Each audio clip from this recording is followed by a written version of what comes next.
Good evening students. आज का हमारा टॉपिक है E2 एलिमिनेशन। इसको हम बायोमोलिकुलर रिएक्शन भी बोलते हैं। और इसमें होता क्या है कि इस रिएक्शन के अंदर प्रोटॉन्स यानी कि H+ और हैलाइड आयन X नेगेटिव है, वो रिएक्शन में से एक साथ एलिमिनेट हो जाते हैं और ये रिएक्शन एक ही स्टेप में होती है। तो इसके लिए हम आगे डिस्कस करते हैं विद एग्जाम्पल। देखिए इसके अंदर फर्स्ट एग्जाम्पल है RCHX CH3। CH3 को मैंने इस तरीके से दिखा रखा है, देखो CH2H, ताकि हम यहाँ पे प्रोटॉन्स को एलिमिनेट होता हुआ दिखा सकें। और ये जो रिएक्शन है ये होती है in the presence of strong base. तो स्ट्रॉन्ग बेस क्या काम करता है बेटा? प्रोटॉन्स को एब्स्ट्रैक्ट करने का काम करेगा। तो क्या होगा, यहाँ से देखो H और यहाँ से X, ये एक साथ एलिमिनेट हो जाएंगे रिएक्शन में से और यहाँ पे एल्कीन की फॉर्मेशन होगी, प्लस यहाँ से HX रिएक्शन से एलिमिनेट हो जाएगा। और ये जो H+ का निकलना और X नेगेटिव का निकलना, ये जो रिएक्शन के अंदर जो स्टेप होगा ये एक ही साथ होगा। और ये रिएक्शन किस में होगी बेटा? स्ट्रॉन्ग बेस की प्रेजेंस में होगी। अब इसको मैकेनिज्म के थ्रू समझते हैं हम। RCHX CH2। अब यहाँ पे जो बेस है H+ को एब्स्ट्रैक्ट करेगा, वो एंटी पोजीशन से करेगा, यानी कि हैलाइड आयन के अपोजिट पोजीशन से।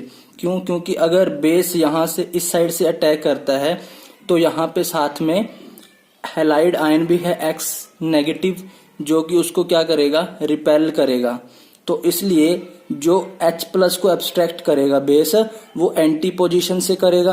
तो देखो कैसे करेगा। इसके अंदर स्ट्रॉन्ग बेस की प्रेजेंस में यहाँ पे जो H+ है वो एब्स्ट्रैक्ट होगा। यहाँ पे देखिए स्टेप के अंदर RCH और यहाँ से हैलाइड आयन X नेगेटिव जो है और कार्बन के बीच का जो बॉन्ड है वो यहाँ से ब्रेक हो रहा है और साथ में यहाँ पे डबल बॉन्ड की फॉर्मेशन हो रही है। और यहाँ से जो बेस है, बेस B नेगेटिव, वो प्रोटॉन्स को हैलाइड के अपोजिट पोजीशन से क्या कर रहा है? रिमूव कर रहा है, उसको एलिमिनेट कर रहा है, उसको अपने साथ बाहर ले जा रहा है। तो जब ये H अपना इलेक्ट्रॉन्स इस कार्बन को प्रोवाइड कर देगा, अपने इलेक्ट्रॉन्स यहाँ से दे देगा, तो H+ की फॉर्म में वो बेस के साथ यहाँ से रिमूव आउट हो जाएगा और यहाँ पे ये ट्रांजिशन स्टेट की फॉर्मेशन होगी। ट्रांजिशन स्टेट का जो लाइफ टाइम होता है वो कुछ ही फ्यू सेकंड्स के लिए होता है, काफी कम होता है। और इसके अंदर कार्बन और हैलोजन का जो बॉन्ड है वो ब्रेक हो रहा है और साथ में यहाँ से कार्बन और कार्बन के बीच में डबल बॉन्ड की फॉर्मेशन हो रही है और साथ में यहाँ से कार्बन और हाइड्रोजन का बॉन्ड है वो भी ब्रेक हो रहा है। तो यहाँ पे ट्रांजिशन स्टेट की फॉर्मेशन हो रही है। नेक्स्ट क्या होगा, यहाँ पे जब बेस H+ को लेकर के बाहर चला जाएगा और X नेगेटिव यहाँ से एलिमिनेट हो जाएगा, तो आपके पास यहाँ पे एल्कीन की फॉर्मेशन हो जाएगी। अब जो रेट है रिएक्शन का, E2 एलिमिनेशन का, वो किस पे डिपेंड करेगा बेटा? वो डिपेंड करेगा stability of transition state. Transition state की स्टेबिलिटी के ऊपर डिपेंड करेगा। जितनी ज्यादा ट्रांजिशन स्टेट स्टेबल होगी उतना ही ज्यादा जो एल्कीन बनने के चांसेस हैं वो ज्यादा होंगे और रेट ऑफ रिएक्शन क्या होगा? फास्ट होगा। अब इसके अंदर जो कुछ पॉइंट है वो हम डिस्कस करते हैं। फर्स्ट पॉइंट है इसके अंदर जो हमने नोट किया इस रिएक्शन के दौरान, वो क्या है कि जो हाइड्रोजन है और हैलाइड आयन है जो, वो एक ही स्टेप के अंदर एलिमिनेट हो रहे हैं। तो ये रिएक्शन जो है वो पूरी तरह से एक ही स्टेप में कंप्लीट हो रही है। तो हम यहाँ पे लिख सकते हैं कि जो E2 एलिमिनेशन है वो कैसी है बेटा? सिंगल स्टेप रिएक्शन है। ये कैसी है? सिंगल स्टेप रिएक्शन है और इसके अंदर कोई भी कार्बोकैटायन फॉर्म नहीं हुआ, जैसा कि किसमें होता था? E1 एलिमिनेशन में होता था। E1 में क्या होता था? सबसे पहले X नेगेटिव निकलता था, उसके बाद H+ निकलता था सेकंड स्टेप में। बट इसके अंदर दोनों जो है काम एक साथ हो रहे हैं। H+ का निकलना और हैलाइड आयन का निकलना एक ही स्टेप में हो रहे हैं, तो कोई भी कार्बोकैटायन फॉर्म नहीं हो रहा। तो इसके अंदर हम लिख सकते हैं no carbocation form, no carbocation formed अगर कार्बोकैटायन फॉर्म्ड नहीं हो रहा तो इसका मतलब कोई भी रीअरेंजमेंट है वो पॉसिबल नहीं होगी। No rearrangement possible. उसके बाद सेकंड पॉइंट क्या है कि इस रिएक्शन के अंदर जो बेस है और जो हैलाइड है आपका एल्काइल हैलाइड, वो एक ही स्टेप के अंदर इन्वॉल्व हो रहे हैं। फर्स्ट स्टेप के अंदर जो कि आपका क्या होता है, आरडीएस होता है, रेट डिटरमाइनिंग स्टेप। तो रेट डिटरमाइनिंग स्टेप के अंदर बेस भी प्रेजेंट है और एल्काइल हैलाइड भी प्रेजेंट है। तो इसलिए यहाँ पे दो मॉलिक्यूल्स हैं, वो रिएक्शन के फर्स्ट स्टेप में इन्वॉल्व हैं, इसीलिए इसको हम क्या बोलते हैं बेटा, बायमोलिक्यूलर रिएक्शन भी बोलते हैं, बायमोलिक्यूलर रिएक्शन बोलते हैं। और इसका जो रेट है रिएक्शन का, इस रिएक्शन का जो रेट है वो क्या है बेटा, दो मॉलिक्यूल पे डिपेंड कर रहा है। जैसे किसके ऊपर, एक तो एल्काइल हैलाइड जो आपने लिया हुआ है RCHX CH3, और दूसरा किस पे डिपेंड करेगा, कॉन्सेंट्रेशन ऑफ बेस, बेस की कॉन्सेंट्रेशन पे डिपेंड करेगा, इसकी पावर 1, इसकी पावर 1। तो जो इसके अंदर with respect to alkyl halide भी ये फर्स्ट ऑर्डर है और बेस के विद रिस्पेक्ट टू भी फर्स्ट ऑर्डर है। तो ओवरऑल अगर हम बात करें तो ओवरऑल इसका जो रिएक्शन का ऑर्डर होगा वो कितना होगा, 2। तो इसलिए इसको सेकंड ऑर्डर रिएक्शन भी बोला जाता है, सेकंड ऑर्डर रिएक्शन। उसके बाद नेक्स्ट है जो थर्ड स्टेप, वो क्या है, अगर हमने इसके अंदर स्ट्रॉन्ग बेस यूज किया है तो स्ट्रॉन्ग बेस को यूज करने का क्या पर्पस है इस रिएक्शन के अंदर। अगर हम वीक बेस लेते जैसा कि हमने किस में लिया था बेटा, इवन एलिमिनेशन में, तो क्या होता है उसके अंदर पहले कार्बन और हेलोजन का बॉन्ड ब्रेक होगा, उसके बाद H+ एब्स्ट्रैक्ट कर लेगा बेस। बट इसके अंदर हमने स्ट्रॉन्ग बेस लिया ताकि हैलाइड आयन के निकलने का इंतजार न किया जाए, ठीक है। तो हैलाइड आयन के निकलने से पहले ही जो बेस है, स्ट्रॉन्ग बेस, वो प्रोटॉन्स को एब्स्ट्रैक्ट कर लेगा। अब इसके अंदर जो स्ट्रॉन्ग बेस है वो हम कौन कौन से लेते हैं बेटा, ये जो आपके सिलेबस में है, ध्यान रखना है, कहीं पे भी आपको एल्कोहलिक यानी कि ALC एल्कोहलिक, KOH या फिर एल्कोहलिक NaOH लिखा दिख जाए तो समझ जाना वहां पे E2 एलिमिनेशन होगा। और इसके साथ साथ और कौन कौन से रिएजेंट यूज हो सकते हैं बेटा, NaNH2 और अमोनिया NH3 और अल्कोक्साइड आयन, जिसको आप अल्कोक्साइड बोलते हो, इथोक्साइड, मिथोक्साइड, इस तरीके से हो सकते हैं। ये भी स्ट्रॉन्ग बेस का काम करते हैं। तो स्ट्रॉन्ग बेस का आप यूज करोगे किसके लिए, E2 एलिमिनेशन के लिए, ताकि वो प्रोटॉन्स को एब्स्ट्रैक्ट करे और साथ के साथ वहां पे हैलाइड आयन का जो बॉन्ड है कार्बन के साथ वो भी ब्रेक हो जाए। अब इसके अंदर नेक्स्ट जो पॉइंट है वो है कि आपने इसमें नोटिस किया कि इसके अंदर जो ट्रांजिशन स्टेट फॉर्म हो रही है, ट्रांजिशन स्टेट जो फॉर्म हो रही है उसी के ऊपर जो है एल्कीन के बनने की स्टेबिलिटी जो है वो डिपेंड कर रही है। उतनी ही ज्यादा एल्कीन स्टेबल बनेगी जितना ज्यादा ट्रांजिशन स्टेट स्टेबल होगी। तो ट्रांजिशन स्टेट की जो स्टेबिलिटी है वो आप कैसे चेक करोगे बेटा, जो ट्रांजिशन स्टेट है जितनी ज्यादा क्राउडेड होगी, मोर क्राउडेड, जितनी ज्यादा ट्रांजिशन स्टेट जो है क्राउडेड होगी, ठीक है, उतना ही ज्यादा क्या होगा, स्टेबल एल्कीन का फॉर्मेशन होगा, स्टेबल एल्कीन का फॉर्मेशन होगा। उतनी ज्यादा स्टेबल एल्कीन उतनी ही ज्यादा फॉर्म होगी जितनी ज्यादा ट्रांजिशन स्टेट क्राउडेड होगी। तो इसका मतलब अगर हम बात करें यहाँ पे कुछ एग्जाम्पल लेकर के, जैसे आपके पास है, जैसा कि CH3X, दूसरा है आपके पास CH3X, और नेक्स्ट है CH3CH2X। अगर इन तीनों के अंदर हम डिस्कस करें कि इनमें से किस अल्काइल हैलाइड से स्टेबल एल्कीन बनेगी, तो आप क्या चेक करोगे कि यहाँ पे देखो, आपको पता ही है कि ये है आपका अल्फा कार्बन और ये सभी क्या है, बीटा। तो अल्फा से हैलाइड आयन निकलेगा और बीटा से H, तो यहाँ पे डबल बॉन्ड आएगा। तो ये डबल बॉन्ड के अराउंड देखो क्राउडिंग ज्यादा है, इसमें दो दो अल्काइल ग्रुप इसके साथ जुड़े हुए हैं, जबकि इसके अंदर देखो यहाँ पे डबल बॉन्ड आएगा, इसके साथ एक CH3, कम क्राउडिंग। इसमें देखो इससे भी कम क्राउडिंग। तो जितनी कम क्राउडिंग होती जाएगी उतनी जो एल्कीन है वो अनस्टेबल होगी, ठीक है। तो जितनी ज्यादा क्राउडिंग उतनी ज्यादा स्टेबल एल्कीन।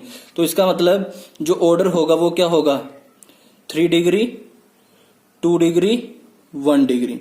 तो 3 डिग्री जो एल्काइल हैलाइड है उससे ज्यादा स्टेबल एल्कीन बनेगी, मोर क्राउडेड बनेगी, और 2 डिग्री के अंदर उससे कम, और 1 डिग्री में सबसे कम। और हमने यहाँ पे एक बात और नोट की कि जो 3 डिग्री, 2 डिग्री और 1 डिग्री है, यही ऑर्डर किस में था, E1 में था, और यही ऑर्डर किस में था बेटा, SN1 में। तो यानी कि E2, E1 और SN1, इन तीनों के अंदर जो स्टेबिलिटी का ऑर्डर होता है वो क्या होता है, 3 डिग्री, 2 डिग्री, 1 डिग्री। उसके बाद है नेक्स्ट, हम बात करते हैं पॉइंट की कि हम इसके अंदर जो सॉल्वेंट यूज करते हैं वो कौन सा सॉल्वेंट यूज करते हैं बेटा, पोलर एप्रोटिक। अब पोलर एप्रोटिक तो हमने जैसे कि देखा कि E1 में हमने कौन सा यूज किया था, पोलर प्रोटिक। तो पोलर प्रोटिक की वजह से क्या करता था, पोलर प्रोटिक होने की वजह से वो कार्बन और हेलोजन के बॉन्ड को वीक करता था, और उधर से जो बेस है वो अटैक करके H+ को एब्स्ट्रैक्ट कर लेता था। बट यहां पे हम जो बेस है वो क्या यूज कर रहे हैं, स्ट्रॉन्ग, ठीक है, स्ट्रॉन्ग बेस यूज कर रहे हैं।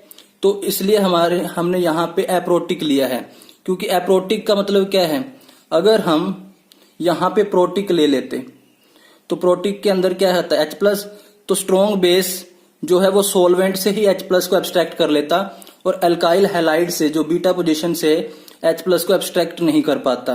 तो इसीलिए हमने यहाँ पे एप्रोटिक लिया है, ताकि जो सॉल्वेंट है उसके अंदर से H+ जो है वो स्ट्रॉन्ग बेस है जो वो एब्स्ट्रैक्ट न कर पाए, और वो कहां से एब्स्ट्रैक्ट कर ले, अल्काइल हैलाइड जो आप यूज कर रहे हो उससे क्या करे, उसकी बीटा पोजीशन से H+ को एब्स्ट्रैक्ट कर सके।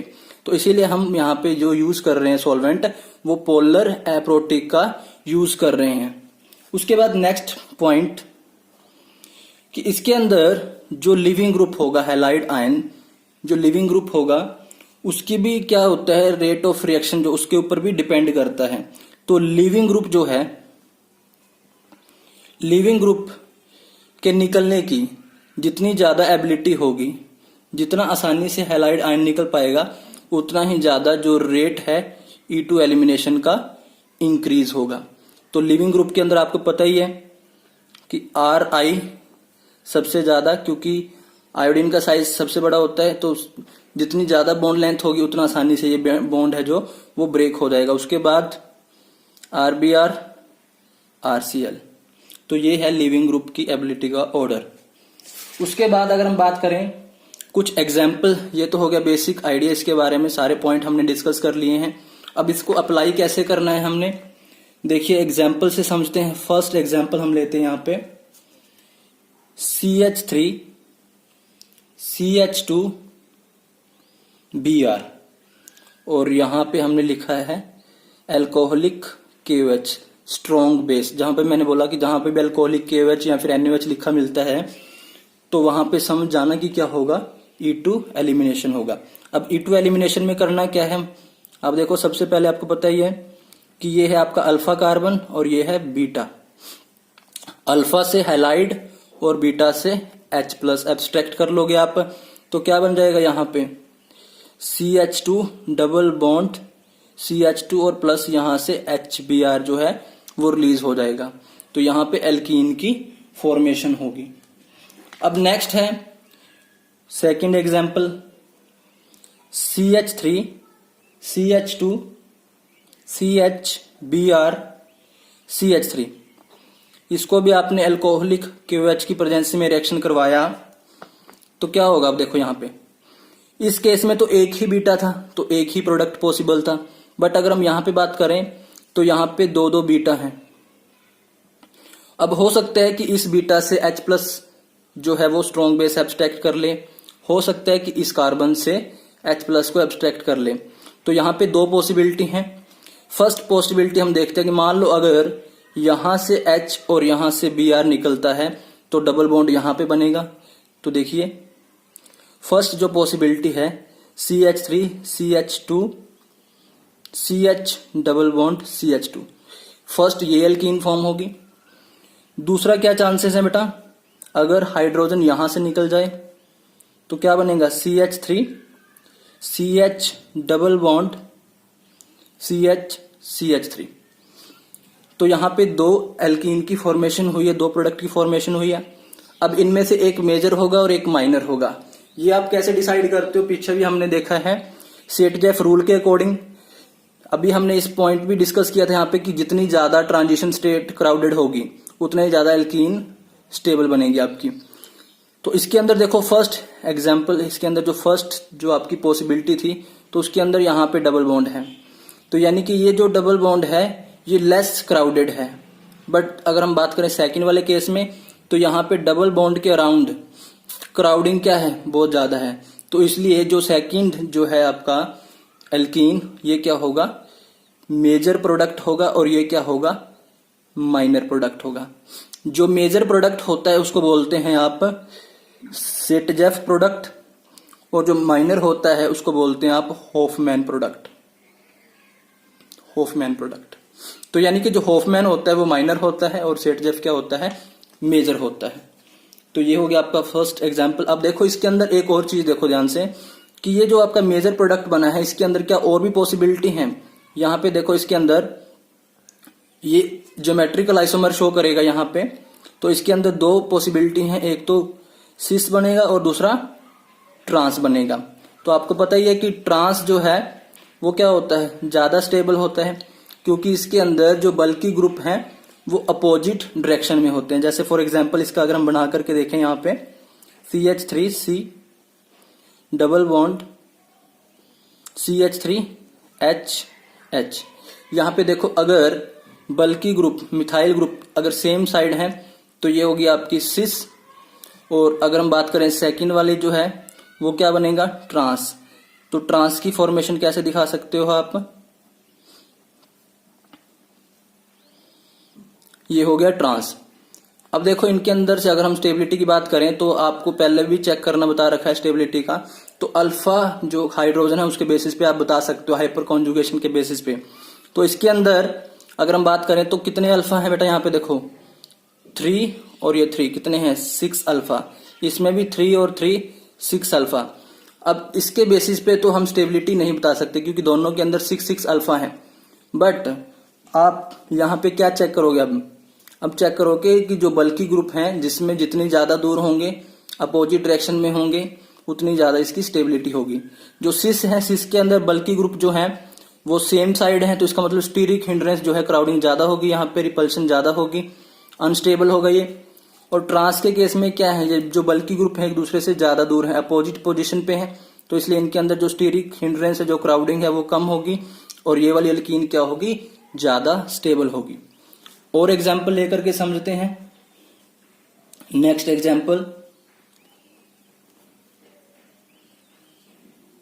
Br in the presence of strong base methoxide ion, और साथ में आप क्या कर रहे हो, इसको हीट कर रहे हो, क्योंकि हीट भी करना पड़ेगा क्योंकि ये रिएक्शन कैसी होती है आपको पता है कि किस पे होती थी, ये एलिमिनेशन रिएक्शन हाई टेम्परेचर पे, स्टार्टिंग में आपको बताया था। तो ये कैसी होती हैं, एंडोथर्मिक होती हैं। तो एंडोथर्मिक रिएक्शन इसका मतलब इनको आपको हीट प्रोवाइड करनी पड़ती है कॉन्टिन्यूसली। तो ज्यादा टेम्परेचर पे होंगी तो इनके लिए जो डेल्टा H है वो ग्रेटर देन 0 होता है, जो कि हम पहले भी डिस्कस कर चुके हैं। अब देखिए इसमें होगा क्या, ये है हमारा अल्फा कार्बन और ये है बीटा।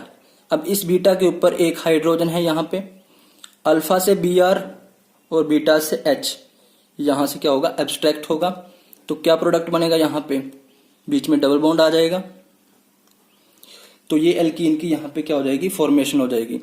इसमें कोई अदर बीटा तो है नहीं है, तो इसलिए यहाँ पे एक ही प्रोडक्ट जो है वो पॉसिबल है।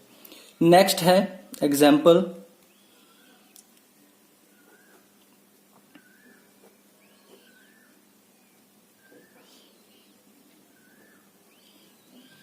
इसमें देखिए आप ध्यान से, अल्कोहलिक KOH की प्रेजेंस में यहाँ पे ये है अल्फा कार्बन, ये है बीटा और ये भी क्या है आपका बीटा। तो यहाँ पे दो पॉसिबिलिटी हैं। हो सकता है कि इस बीटा से हाइड्रोजन एब्स्ट्रैक्ट हो जाए, हो सकता है कि इस बीटा से हाइड्रोजन एब्स्ट्रैक्ट हो जाए। तो दो प्रोडक्ट बनेंगे इसके अंदर। फर्स्ट मान लीजिए हम यहां से एब्स्ट्रैक्ट करते हैं हाइड्रोजन को, तो क्या बनेगा, डबल बॉन्ड यहां पे आएगा, डबल बॉन्ड यहां पे आ गया और यहां पे क्या है, एक H लगा हुआ है, ठीक है। तो ये वाली एल्कीन की फॉर्मेशन होगी। और नेक्स्ट जो है इसके अंदर, नेक्स्ट क्या होगा, अगर हम हाइड्रोजन को यहां से एलिमिनेट करते हैं H और Br, तो क्या आएगा, ये वाला चलो हो चुका है। अब यहां से इस वाले हाइड्रोजन से एब्स्ट्रैक्ट करेंगे तो क्या होगा, जो डबल बॉन्ड है वो यहां पे आएगा, ये डबल बॉन्ड यहां पे आ जाएगा। तो इस वाली एल्कीन की यहां पे फॉर्मेशन होगी। तो अब दोनों के अंदर से मेजर कौन है बेटा, आप देखो जो ज्यादा क्राउडेड है यहाँ पे, ये वाली जो एल्कीन है वो क्या है, मोर क्राउडेड है और ये वाली लेस क्राउडेड है। तो जो ज्यादा क्राउडेड है वो क्या होगी, स्टेबल होगी, यानी कि ये क्या है आपका सेटजेफ प्रोडक्ट है और ये माइनर है, तो इसको क्या बोलते हैं आप, होफमैन प्रोडक्ट।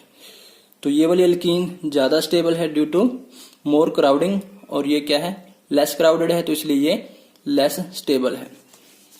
और एग्जाम्पल लेकर के समझते हैं।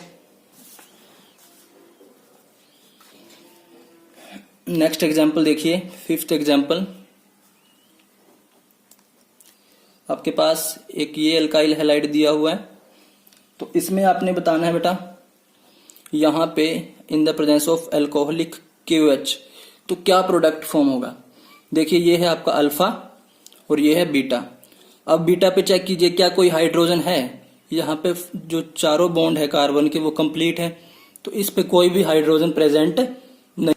अगर यहाँ पे कोई हाइड्रोजन प्रेजेंट नहीं है तो इसका मतलब बीटा से H नहीं निकल सकता, तो इसलिए ये वाली जो रिएक्शन है वो पॉसिबल नहीं है, नो रिएक्शन, ये रिएक्शन ही नहीं होगी। उसके बाद और एग्जाम्पल लेते हैं बेटा।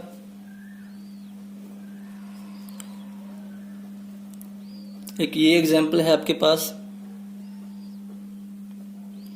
यहां पे लगा हुआ है Br, इसको रिएक्शन करवाते हैं आप in the presence of alcoholic KOH। अब आप ध्यान से देखिए, ये वाला जो है आपका अल्फा है जहां पे Br जुड़ा हुआ है, ये भी बीटा है, ये भी बीटा है और ये वाला भी क्या है, बीटा है। तो अब यहाँ पे हो सकता है ये तो दोनों पोजीशन सेम ही है, चाहे आप यहां से हाइड्रोजन निकाल लो चाहे यहां से निकाल लो, कोई फर्क नहीं है। दूसरा बीटा है ये वाला। तो अब दो पॉसिबिलिटी है। फर्स्ट पॉसिबिलिटी में मान लो आप हाइड्रोजन अगर इस वाले बीटा से एब्स्ट्रैक्ट करते हो तो डबल बॉन्ड यहां पे आएगा, तो क्या बनेगा फर्स्ट केस में,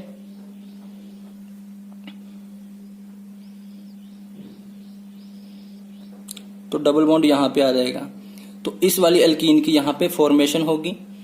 और दूसरा क्या प्रोडक्ट पॉसिबल हो सकता है बेटा, अगर Br यहां से और H इस वाले बीटा से एब्स्ट्रैक्ट हो तो डबल बॉन्ड यहां पे आएगा, तो डबल बॉन्ड यहां पे फॉर्म होगा। तो सेकंड जो है ये वाली एल्कीन पॉसिबल है। अब दोनों में से स्टेबल कौन है, ध्यान से चेक कीजिए आप। ये वाली जो एल्कीन है ये मोर क्राउडेड है, दोनों तरफ क्या लगे हुए हैं, बल्कि ग्रुप लगे हुए हैं, बट ये क्या है, लेस क्राउडेड है।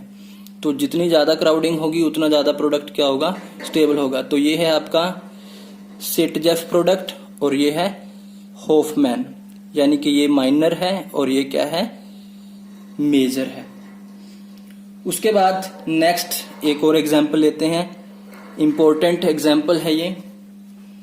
जैसे for example CH2 double bond CHCl alcoholic KOH की प्रेजेंस में। अगर हम बात करें यहाँ पे देखो ध्यान से, ये वाला यहाँ पे डबल बॉन्ड है बीच में पहले से ही, ये कैसा है बेटा, ये विनाइल पोजीशन है, विनाइलिक हैलाइड है, ये विनाइल हैलाइड भी लिख सकते हो इसको आप, ये क्या है, विनाइल हैलाइड है। अब इसके अंदर यहां से अल्कोहलिक KOH की प्रेजेंस के अंदर ये डायरेक्ट रिएक्शन नहीं हो पाती है, यहाँ पे अल्फा से हैलोजन और बीटा से हाइड्रोजन एब्स्ट्रैक्ट नहीं हो पाता है। तो इसके लिए आपको स्पेशल, विनाइल के केस में आप स्पेशल किस रिएजेंट को यूज कर सकते हो बेटा, एलिमिनेशन करवाने के लिए NaNH2 और NH3 को, इसको यूज कर सकते हो आप। तो ये क्या करेगा, यहां से अल्फा से Cl और बीटा से H यहां से एब्स्ट्रैक्ट कर लेगा। तो यहाँ पे क्या होगी बेटा, CH और यहाँ पे C, एक H निकल गया और यहाँ पे CH। तो यहाँ पे क्या बन जाएगा, बीच में ट्रिपल बॉन्ड। तो यानी कि यहाँ पे अल्काइन की फॉर्मेशन हो जाएगी, यहाँ पे अल्काइन बन जाएगा। तो ध्यान रखना, यहाँ पे जब भी कहीं पे विनाइल पोजीशन दिख रही हो, विनाइल हैलाइड हो, तो वो KOH की प्रेजेंस में एलिमिनेशन नहीं कर पाता। तो उसके लिए आप क्या यूज करते हो, NaNH2 जो है उस बेस का यूज करते हो स्पेशल। उसके बाद नेक्स्ट एक और एग्जाम्पल ले लेते हैं। यहां पे ये इंपॉर्टेंट एग्जाम्पल है, ध्यान से समझना इसको। CH3 CHCl CH3 CH3। अब इसको अगर आप अल्कोहलिक KOH के साथ रिएक्शन करवाते हो, तो अल्कोहलिक KOH की प्रेजेंस में, तो यहाँ पे दो पॉसिबिलिटी है। आप देखो यहाँ पे ये आपका अल्फा, ये है बीटा और ये भी क्या है, बीटा। तो क्या क्या प्रोडक्ट बन सकते हैं यहाँ से। अगर हम फर्स्ट टाइम अगर मान लो यहाँ से हाइड्रोजन को एब्स्ट्रैक्ट करते हैं, तो डबल बॉन्ड यहाँ पे आएगा, CH2 डबल बॉन्ड CH3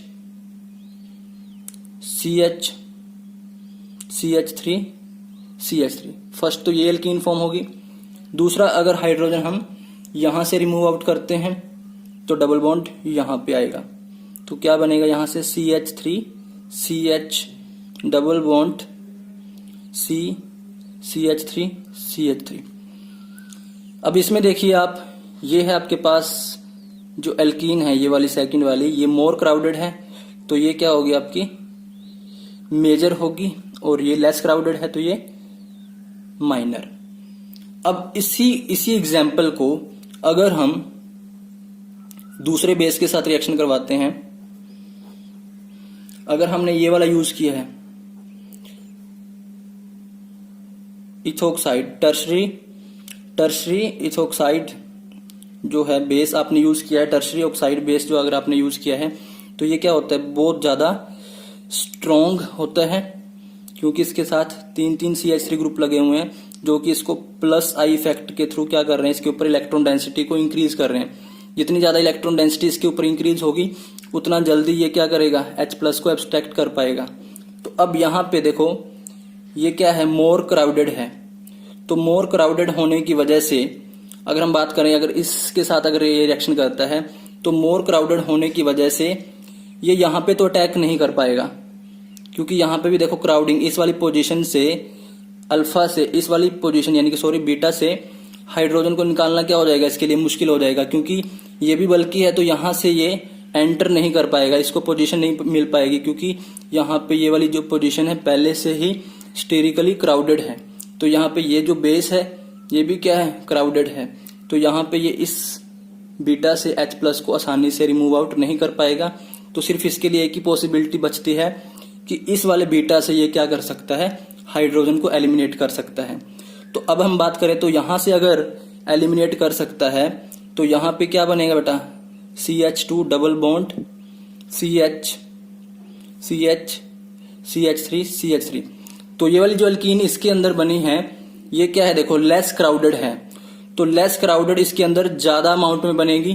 तो यानी कि जो इसके अंदर होफमैन प्रोडक्ट है वो क्या होगा, आपका मेजर होगा। जबकि सभी केसेस में हमने देखा कि सेटजेफ प्रोडक्ट मेजर होता है, जो कि मोर सब्स्टिट्यूटेड और मोर क्राउडेड होता है। बट अगर हम बेस है जो बल्कि बेस यूज करते हैं, तो उसके केस में क्या होगा कि बल्कि बेस जो है वो क्राउडेड पोजीशन के बीटा से H+ को आसानी से एब्स्ट्रैक्ट नहीं कर पाएगा, और वो कहां से करेगा, फिर दूसरे बीटा से करेगा। तो इसलिए इसके अंदर जो होफमैन प्रोडक्ट है, जो लेस क्राउडेड एल्कीन है, वो क्या होगी, मेजर होगी।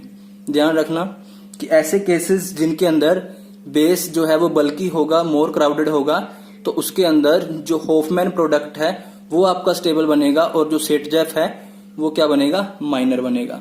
तो यानी कि इसके अंदर जो दूसरी पॉसिबिलिटी है, जो दूसरा एल्कीन बनने की पॉसिबिलिटी है, CH3 CH double bond CH3 तो ये जो सेट जेफ प्रोडक्ट है आपका मोर क्राउडेड, अब ये क्या हो जाएगा यहाँ पे माइनर हो जाएगा इस केस में, अगर आप बल्कि बेस यूज करते हो तो ध्यान रखना है ऐसे केसेस को।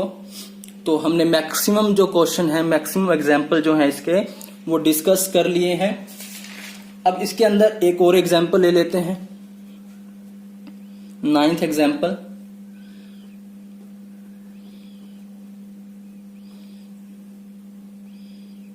इसको थोड़ा सा इस तरीके से बनाते हैं।